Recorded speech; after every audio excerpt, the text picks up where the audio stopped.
Ternyata dunia memang diciptakan sepaket dengan masalah yang harus kita hadapi.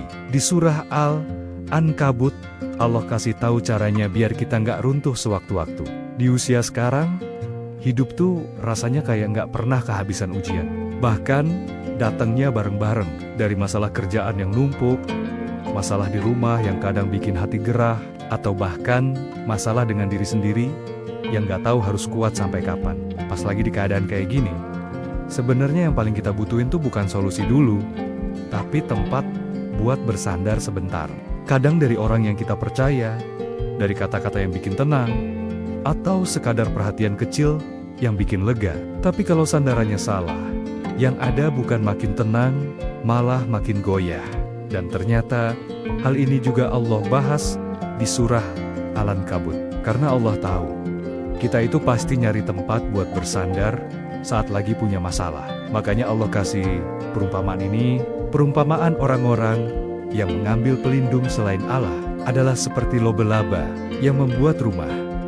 Quran Surat Al-Ankabut ayat 41. Dalam tafsir Ibnu Katsir dijelaskan, siapapun yang mengandalkan selain Allah, entah manusia, harta, atau jabatan, itu seperti laba-laba yang membangun rumah untuk melindungi diri. Tapi kenapa?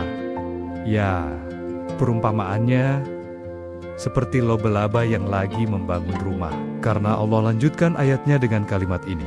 Dan sesungguhnya rumah yang paling lemah adalah rumah laba-laba. Sekiranya mereka mengetahui, Quran Surat Al-Ankabut ayat 41, dalam tafsir Ibnu Katsir dijelaskan, rumah laba-laba itu nggak bisa ngelindungi dari apapun. Nggak dari panas, nggak dari dingin, bahkan nggak dari hewan kecil lainnya.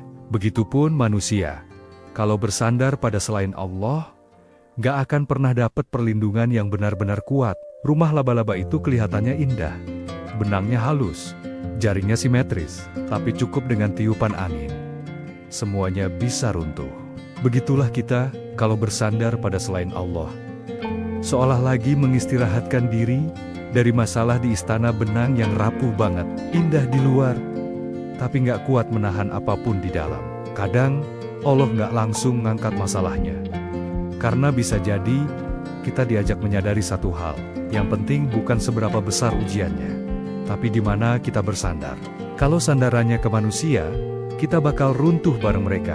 Tapi kalau sandarannya ke Allah, bahkan badai pun cuma terasa seperti hembusan angin lembut. Karena yang paling kuat bukan rumahnya, tapi kepada siapa kita bersandar. Jangan lupa subscribe dan like.